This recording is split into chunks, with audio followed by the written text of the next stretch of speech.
संस्कृत व्याकरण शुरुआती जानकारी। संस्कृत व्याकरण शुरू करने से पहले हम लोग कुछ संस्कृत के महत्वपूर्ण परिभाषाओं को समझेंगे।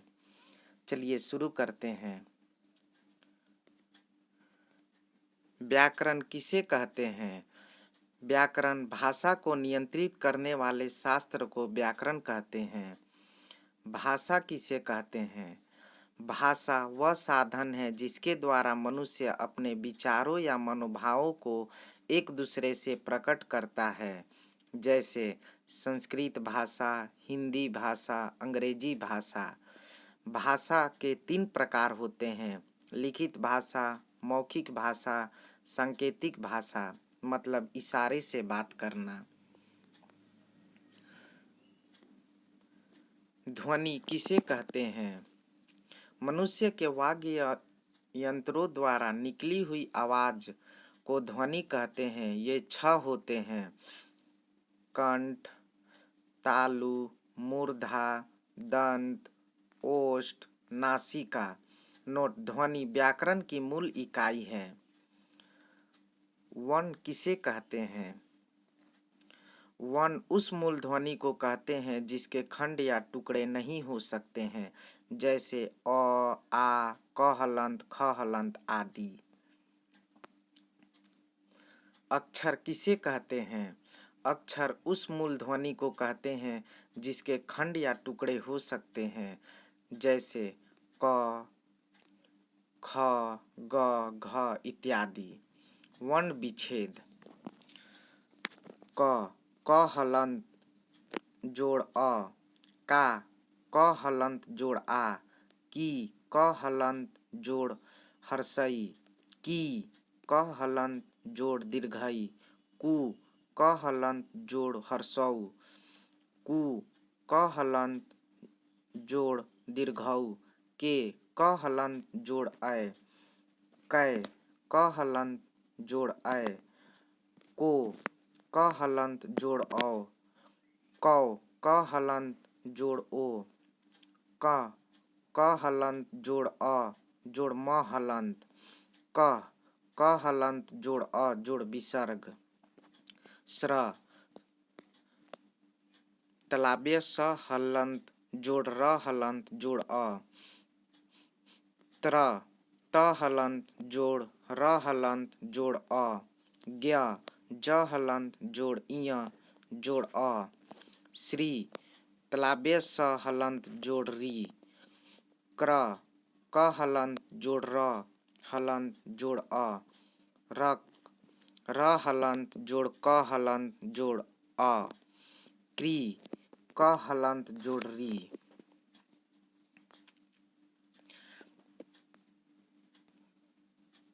मात्रा। अ का मात्रा कुछ नहीं होता। आ का इस तरह से होता है, हर्षई का इस तरह से, दीर्घई का इस तरह से, हर्षौ का इस तरह से, दीर्घौ का इस तरह से, री का इस तरह से, री, लिरी, अय, अय, ओ, औ। लट लकार वर्तमान काल। पठ पढ़ना। संस्कृत में वचन 3 तरह के होते हैं: एक वचन, द्विवचन, बहुवचन।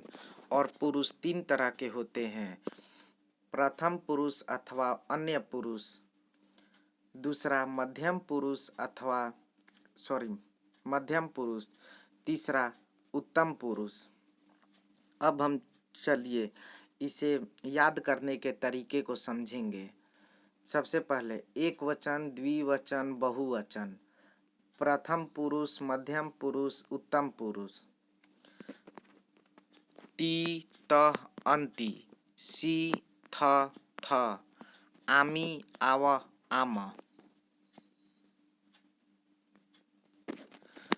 स पठति वह पढ़ता है, सह अस्ति वह है, तौ वे दोनों, तौ पठत वे दोनों, तौ अस्त वे दोनों हैं, ते वे लोग, ते पठन्ति वे लोग पढ़ते हैं, ते सन्ति वे हैं, त्वम तुम, त्वम पठसि तुम पढ़ते हो, त्वम असि तुम हो।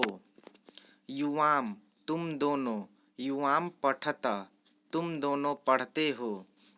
युवाम अस्थ तुम दोनों हो। यूयम तुम लोग, यूयम पठत तुम लोग पढ़ते हो। यूयम अस्थ तुम लोग हो। अहम मैं, अहम पठामि मैं पढ़ता हूँ। अहम अस्मि मैं हूँ। आवाम हम दोनों, आवाम पठाव हम दोनों पढ़ते हैं। आवाम स्व हम दोनों हैं। वयम हम लोग, वयम पठाम हम लोग पढ़ते हैं। वयम अस्म। अब हम लोग फिर से एक बार इसे याद करने के तरीके को समझेंगे।